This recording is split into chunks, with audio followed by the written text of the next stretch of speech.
आपने देखा होगा हमारा महाकुंभ दिव्य और भव्य बनाने का प्रयास हुआ था और सरकार की पूरी मंशा थी हमारा महाकुंभ दिव्य हो, भव्य हो।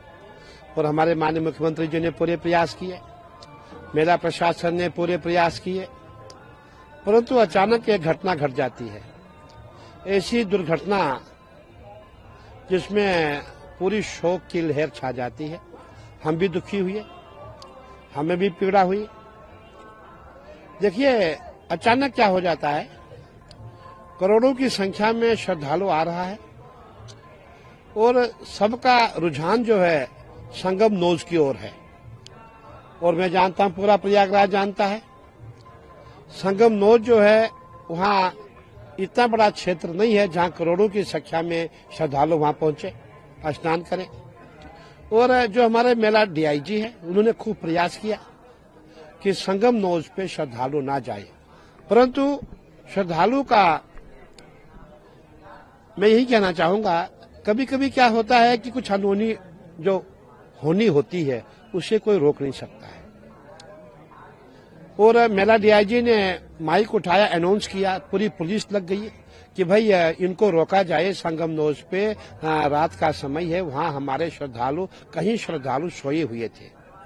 और आप ये भी जानते हैं, लोगों को पैदल आना पड़ता है, हमारी माताएं बहनें थक जाती है, वो वहीं संगम पे ही रेत की मिट्टी पे ही कंबल ओढ़ के सोई हुई थी। यहां से भीड़ आती है, भीड़ के आते ही जो हमारी माँ बहनें सोई थी, जो हमारे भाई सोए हुए थे, वो उठ नहीं पाए। भीड़ उनके ऊपर चढ़ती है, उनके पांव के नीचे लोग आ जाते हैं, कई लोग जख्मी हो गए, कई लोग मृत्यु लोक को प्राप्त हुए।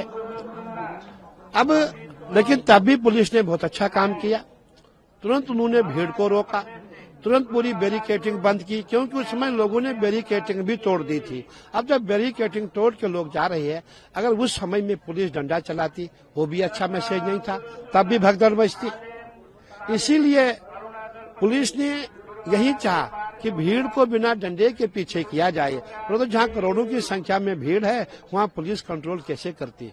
कोई नहीं चाहता ऐसी घटना हो, ऐसी दुर्घटना हो, परंतु अनहोनी को यही मंजूर था। मैं चाहूंगा इसमें किसी का दोष नहीं है। आपने देखा होगा हमारे सनातन विरोधी है, उन्होंने हमेशा हमारे सनातन धर्म का अपमान किया है, जितने भी हमारे महापर्व होते हैं उसका अपमान किया है। हमारा महाकुंभ था, जितने भी साधु संत हम यहाँ थे, प्रयास किया गया कि महाकुंभ को कैसे फेल किया जाए, महाकुंभ में आए हुए संतों को कैसे बदनाम किया जाए। आपने सोशल मीडिया देखा होगा, हमारे यूट्यूबर जो वामपंथी लोग थे, कभी भी उन्होंने अच्छे संतों को नहीं दिखाया। उनका प्रयास रहा, जो नकली संत है, जो पागल संत है, जो बदनाम संत है, उन्हीं को दिखाया जाए, ताकि जो मेला, जितने भी हमारे सनातनी समाज में बदनाम हो। और मैं ये कहना चाहूंगा, मेले में मेला प्रशासन ने अपनी भूमिका बहुत अच्छी तरह से निभाई है और अब हमें जो हो चुका है वो हो गया। अब हमें जो आने वाला स्नान है उस पर ध्यान केंद्रित करना है। हमारा बसंत पंचमी का स्नान बहुत अच्छा हो, दिव्य हो, भव्य हो, अब ये प्रयास किए जा रहे हैं। लेकिन उत्तर प्रदेश के पूर्व मुख्यमंत्री और सपा समाजवादी पार्टी मुखिया अखिलेश यादव, उन्होंने एएनआई से बातचीत की है एक्सक्लूसिव। उन्होंने कहा है कि जिस तरीके की व्यवस्था का प्रचार प्रसार किया गया उस तरीके की व्यवस्था नहीं थी।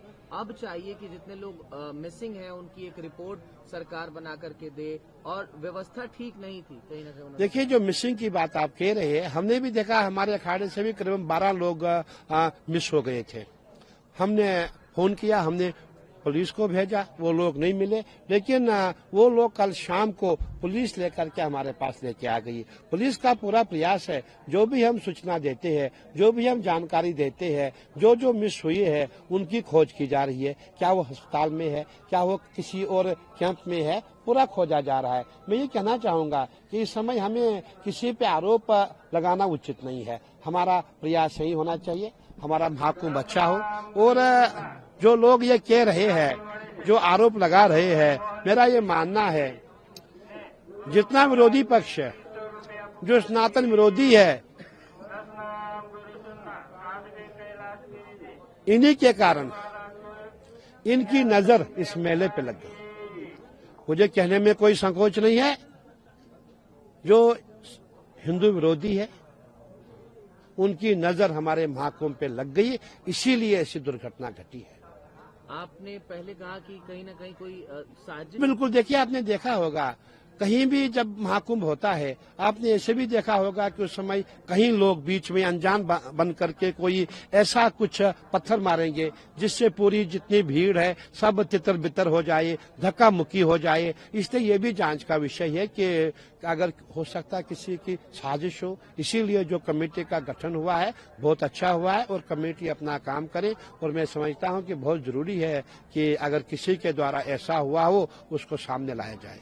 उत्तर प्रदेश के मुख्यमंत्री योगी आदित्यनाथ कल मीडिया से बातचीत करने के दौरान वो भावुक हो गए। उसके बाद उन्होंने बताया कि घटना किस तरीके से हुई, कितने लोग घायल हुए, कितने लोग अब हमारे बीच में नहीं थे।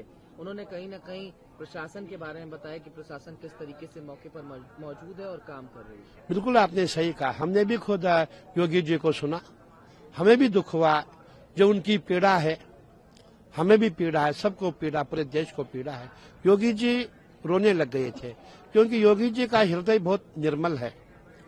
और योगी जी ने ये भी कहा कि जितने भी हमारे जो भी मेले में आए थे जिनकी मृत्यु हुई है उनको 25-25 लाख दिया जाए।